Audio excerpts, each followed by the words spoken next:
Proses pacaran itu mungkin yang kemarin aja ya, waktu Yasmin di Malaysia dan saya di Indonesia. Itu proses pacaran LDRan aja.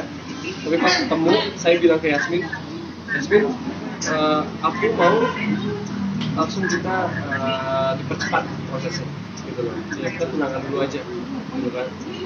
Untuk menyatakan kalau aku serius sama kamu, kalau kamu menyatakan kamu juga serius sama aku. Artis Aditya Zoni melamar Yasmin Oh di saat pertemuan pertama mereka terjadi.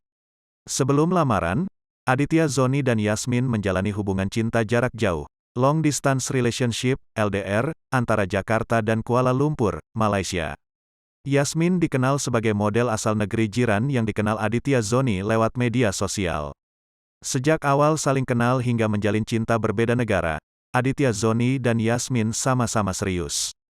Tujuan kami sama, Yasmin juga sudah nggak mau pacar-pacaran lagi, kata Aditya Zoni di kawasan Margonda, Depok, Jawa Barat, Minggu, tanggal 19 Desember tahun 2021.